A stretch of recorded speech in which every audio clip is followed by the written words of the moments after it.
നമസ്കാരം. ഫാസ്റ്റ് ന്യൂസിലേക്ക് സ്വാഗതം. വയനാട് ദുരന്തത്തിൽ കരാറുകാരെ കുറ്റപ്പെടുത്തുന്ന സർക്കാർ റിപ്പോർട്ട് ഹൈക്കോടതിയിൽ. മണ്ണ് മാറ്റാൻ ആവർത്തിച്ച് ആവശ്യപ്പെട്ടിട്ടും അവഗണിച്ചു എന്ന ആരോപണം. പരിക്കേറ്റവർക്ക് ചികിത്സയും ഇരകൾക്ക് നഷ്ടപരിഹാരവും നൽകണമെന്ന് കോടതി നിർദ്ദേശം. സർക്കാർ പ്രഖ്യാപിച്ച അന്വേഷണത്തിന് ദുരന്ത നിവാരണ പരിസ്ഥിതി സെക്രട്ടറിമാർ നേതൃത്വം നൽകും. കള്ളാടി ദുരന്തത്തിൽ ഒരു മൃതദേഹം കൂടി കണ്ടെത്തി. മരണം 7ആയി. വിഴിഞ്ഞം ഓഹരി കൈമാറ്റത്തിൽ പ്രതിപക്ഷ നേതാവിന് മറുപടിയുമായി മുഖ്യമന്ത്രി. ഓഹരി കൈമാറ്റത്തിൽ സർക്കാർ അനുമതി നൽകിയിട്ടില്ലെന്നും അദാനിയെ അതൃപ്തി അറിയിച്ചിട്ടുണ്ടെന്നും വി ഡി സതീശൻ. LDF കാലത്തെ ഓഹരി കൈമാറ്റ വിവരം പിണറായി അറിഞ്ഞില്ലേയെന്നും ദേശാഭിമാനി വാർത്തയും പരാമർശിച്ച് മുഖ്യമന്ത്രി. കശുവണ്ടി അഴിമതി പ്രോസിക്യൂഷൻ ഉത്തരവിൽ കെ ബിജു IASന്റെ മാപ്പപേക്ഷ തള്ളി ഹൈക്കോടതി. ആദ്യ ഉത്തരവ് തിരുത്തി പുതിയ ഉത്തരവിറക്കിയെന്ന് വ്യവസായ വകുപ്പ് സെക്രട്ടറി. ഉദ്യോഗസ്ഥർ ഭരണകക്ഷിയുടെ ചട്ടുകങ്ങളാവരുതെന്നും ജനങ്ങൾക്ക് സേവനം ചെയ്യാൻ നിയോഗിക്കപ്പെട്ടവരെന്നും ഹൈക്കോടതി. ആറന്മുള വിമാനത്താവള പദ്ധതി പ്രദേശത്ത് വീണ്ടും ഡ്രോൺ സർവേ. പരിശോധന നടത്തിയത് വിമാനത്താവള പദ്ധതി ഭൂവുടമ എബ്രഹാം കലമണ്ണിൽ. പ്രദേശത്ത് ആരെയും കുടിയൊഴിപ്പിക്കേണ്ട സാഹചര്യമില്ലെന്ന് എബ്രഹാം കലമണ്ണിൽ. പുതിയ നീക്കം ദുരൂഹമെന്നും BJP ശക്തമായി എതിർക്കുമെന്നും കുമ്മനം രാജശേഖരൻ. കാപ്പ കേസിൽ ജയിലിൽ കഴിയുന്ന തിരുവനന്തപുരം കൗൺസിലർ R സുഗതൻ ഹൈക്കോടതിയിൽ. സത്യപ്രതിജ്ഞ ചെയ്യാൻ അവസരമൊരുക്കണമെന്ന ആവശ്യം. ജയിൽ മോചിതനാക്കരുതെന്ന് സർക്കാർ. ജയിലിൽ സത്യപ്രതിജ്ഞ ചെയ്തുകൂടെയെന്ന് കോടതി. തീരുമാനം തിങ്കളാഴ്ച. ത്രിരാഷ്ട്ര സന്ദർശനത്തിന്റെ ഭാഗമായി പ്രധാനമന്ത്രി നരേന്ദ്രമോദി ന്യൂസിലൻഡിൽ. വിമാനത്താവളത്തിലെത്തിയ പ്രധാനമന്ത്രിയെ ന്യൂസിലൻഡ് പ്രധാനമന്ത്രി ക്രിസ്റ്റഫർ ലെക്സൺ നേരിട്ടെത്തി സ്വീകരിച്ചു.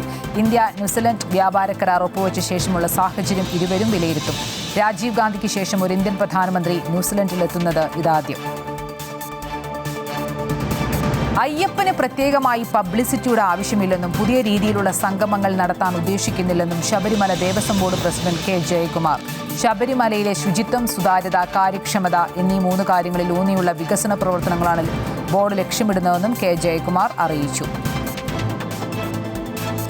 കോറോ ഹെൽത്ത് കമ്പനിയിലെ കൂട്ട പിരിച്ചുവിടലിൽ ഇന്ന് നടന്ന ചർച്ചയിൽ തീരുമാനമായില്ല. ഈ മാസം 20-ന് കമ്പനി അധികൃതർ നേരിട്ട് കേരളത്തിലെത്തി മന്ത്രിയുമായി ചർച്ച നടത്തും. രാജ്യാന്തര തലത്തിലെ സാമ്പത്തിക പ്രതിസന്ധിയാണ് പിരിച്ചുവിടലിന് നിർബന്ധിതരാക്കിയതെന്ന് കോറോ ഹെൽത്ത് അധികൃതർ.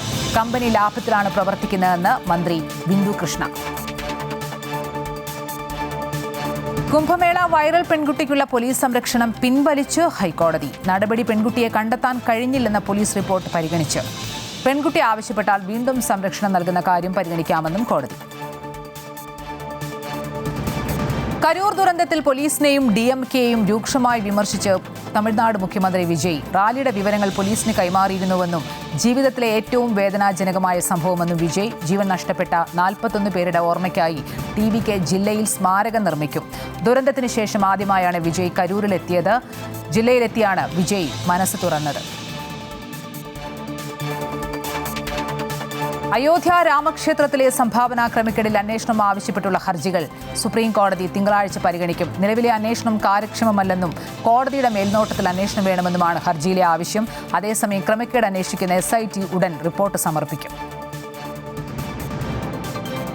ഫാസ്റ്റ് ന്യൂസ് പൂർണ്ണമാകുന്നു. നമസ്കാരം.